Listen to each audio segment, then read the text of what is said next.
Hi guys, welcome back to my YouTube channel the SAP study. हम पढ़ रहे थे राजस्थान में लोक नाट्य के बारे में। उसी सीरीज को आगे बढ़ाते हैं और पढ़ते हैं अगले लोक नाट्य के बारे में। चलिए शुरू करते हैं।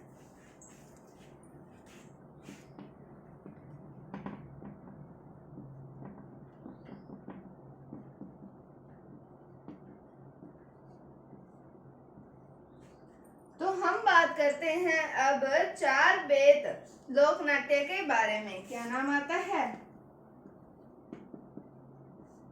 चार बेत लोक नाट्य आता है। तो ये सबसे पहले हम बात करें कि कौन से जिले में लोकप्रिय है। तो ये आता है टोंक जिले में लोकप्रिय है। कहाँ पर? यह है टोंक जिले में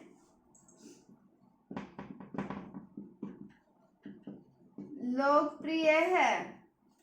कौन से जिले में लोकप्रिय है? टोंक जिले में लोकप्रिय है। अब हम बात करें कि ये जो लोक नाट्य है ये मूल रूप से कौन से कहाँ का लोक नाट्य है, ये भी कई बार प्रश्न पूछा जाता है। तो ये मूल रूप से अफगानिस्तान का लोक नाट्य है। यह है मूल रूप से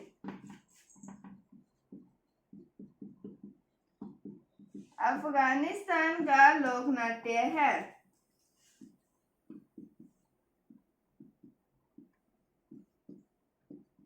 तो सबसे पहले हमने पढ़ा कहाँ का लोकप्रिय है, तो टोंक जिले का लोकप्रिय है और मूल रूप से अफगानिस्तान का लोक नाट्य है। अब हम बात करें इसकी आगे।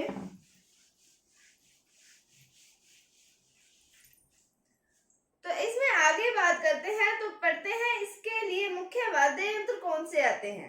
तो इसके अंदर एक मुख्य वाद्य यंत्र आता है जिसको डपली कहा जाता है या फिर जिसे डफ भी कहा जाता है, और इसे घुटनों के बल बैठकर जो है वो बजाया जाता है। मुख्य वाद्य यंत्र क्या है?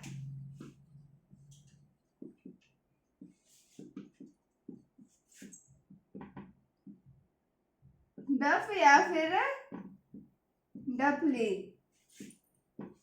जिसे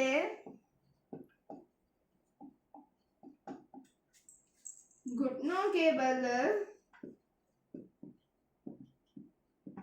बैठकर बजाया जाता है। कौन सा वाद्य यंत्र? डफ या फिर डपली जिसे कहा जाता है वो है। अब हम बात करें कि टोंक के क्षेत्र में इसे ये कब लोकप्रिय हुआ। तो ये नवाब फैजुल्ला खां के समय पर लोकप्रिय हुआ। टोंक में कब लोकप्रिय हुआ? यह है टोंक में नवाब फैजुल्ला खां के समय लोकप्रिय हुआ।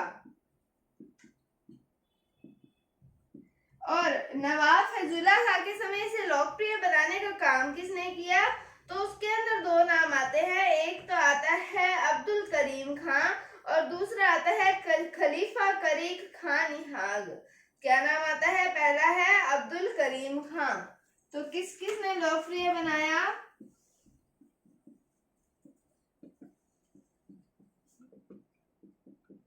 क्या नाम आया? अब्दुल करीम खां। और दूसरा नाम आता है खलीफा करीक खां निहाग। खलीफा करीक खां निहाग। इन्होंने इस जो लोक नाट्य है चार बेत, इसे जो है वो लोकप्रिय बनाया। तो ये था चार बेत लोक नाट्य के बारे में। टोंक जिले में लोकप्रिय है। मूल रूप से अफगानिस्तान का लोक नाट्य है। मुख्य वाद्य यंत्र कौन सा आता है? डफ या फिर डफली होता है, जिसे घुटने के बल बैठकर बजाया जाता है। और नवाब फैजुल्ला खां के समय पर अब्दुल करीम खां और खलीफा करीक खां निहाग ने इसे जो है वो लोकप्रिय बनाया। कौन से क्षेत्र में? टोंक के क्षेत्र में लोकप्रिय बनाया। तो ये था चार बेत लोक नाट्य के बारे में। अब हम बढ़ते हैं रास लीला के बारे में।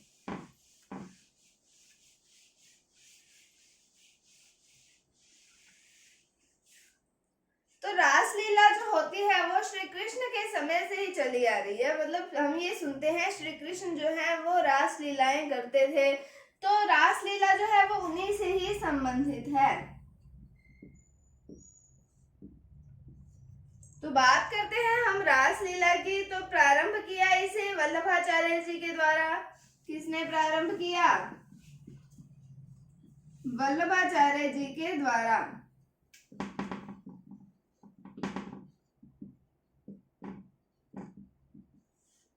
किसकी बात कर रहे हैं हम? रास लीला की। तो इसमें क्या होगा? तो भगवान श्री कृष्ण से संबंधित घटनाओं का मंचन होता है। इसमें भगवान श्री कृष्ण से संबंधित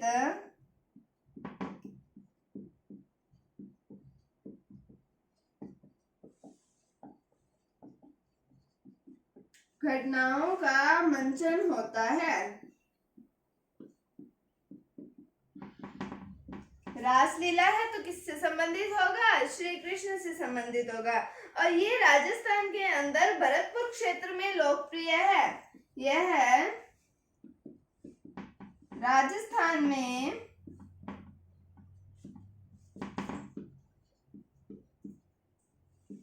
भरतपुर जिले में लोकप्रिय है। राजस्थान में कहां पर लोकप्रिय है? भरतपुर जिले में, या फिर भरतपुर के आसपास के क्षेत्र में हम कह सकते हैं ये लोकप्रिय है। तो अब इसे भरतपुर के क्षेत्र में लोकप्रिय बनाया किसने? तो शिवलाल कुमावत ने इसे भरतपुर के क्षेत्र में लोकप्रिय बनाया। किसने? शिवलाल कुमावत ने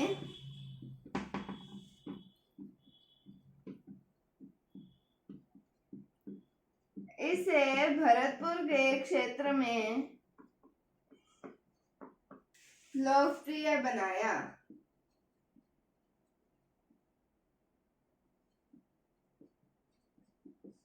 तो प्रारंभ किसने किया? वल्लभाचार्य जी ने। भगवान कृष्ण से संबंधित जो है घटनाओं का मंचन होता है किसमें? रासलीला में। राजस्थान के भरतपुर क्षेत्र में लोकप्रिय है और इसे लोकप्रिय भरतपुर वाले क्षेत्र में बनाने का कार्य किसने किया? तो शिवलाल कुमावत का नाम आता है, उन्होंने किया। तो अब हम बात करें इसके अन्य प्रमुख कलाकार जो हैं उनकी, तो हरगोविंद जी और राम स्वरूप जी। क्या नाम आते हैं? हरगोविंद जी और राम स्वरूप जी।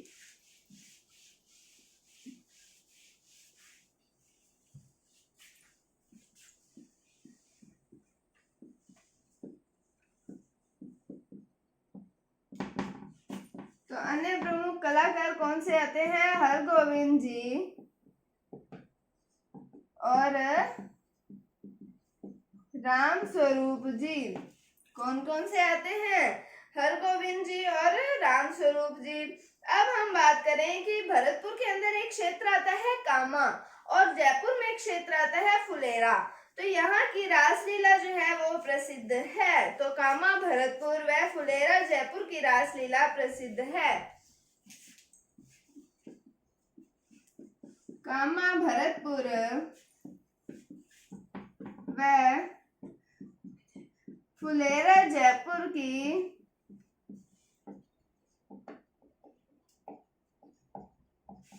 रासलीला प्रसिद्ध है।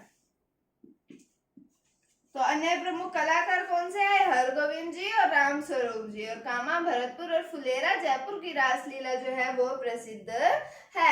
तो ये था रासलीला के बारे में। क्या पढ़ा? प्रारंभ किसने किया? वल्लभाचार्य जी के द्वारा प्रारंभ की गई।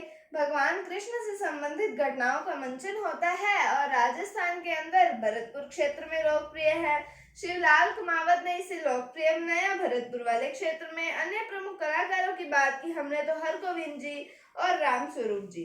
और हमने बात की कि कामा भरतपुर और फुलेरा जयपुर की रासलीला जो है वो प्रसिद्ध है। तो अब हमने बात की रासलीला की, तो अब हम बात करेंगे रामलीला की। तो श्री कृष्ण की बात की है तो श्री राम की बात भी करते हैं।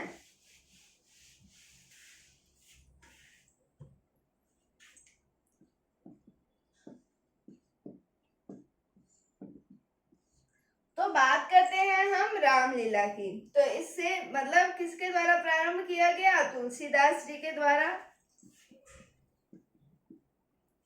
प्रारंभ किसके द्वारा किया गया? तुलसीदास जी के द्वारा इसे प्रारंभ किया गया। अब हम बात करें कि इसके अंदर भगवान राम से संबंधित घटनाओं का मंचन होता है। इसमें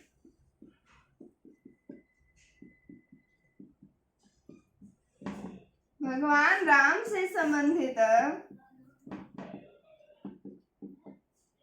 घटनाओं का मंचन होता है।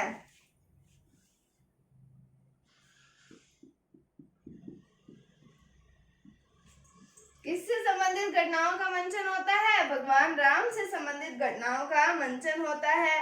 अब हम बात करें कि जो बिसाऊ झुंझुनू के अंदर एक क्षेत्र है बिसाऊ, तो उसमें मूक रामलीला यानी कि मूक अभिनय की रामलीला, जिसमें कुछ बोला नहीं जाता, सिर्फ नाटक करके दिखाया जाता है, वो की जाती है।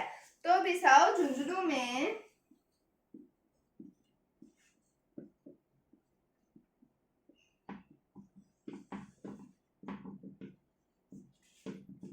मूक रामलीला की जाती है। तो प्रारंभ किसके द्वारा करवाया गया? तुलसीदास जी के द्वारा। भगवान राम से संबंधित घटनाओं का मंचन होता है और बिसाऊ झुंझुनू के अंदर मूक रामलीला जो है वो की जाती है।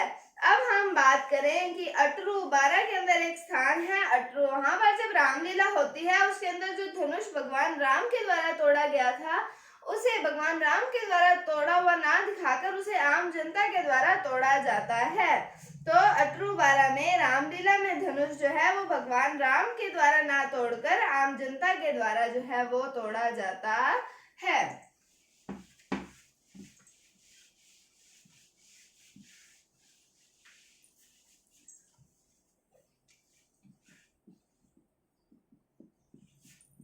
अटरू 12 में धनुष भगवान राम के द्वारा ना तोड़कर आम जनता के द्वारा तोड़ा जाता है।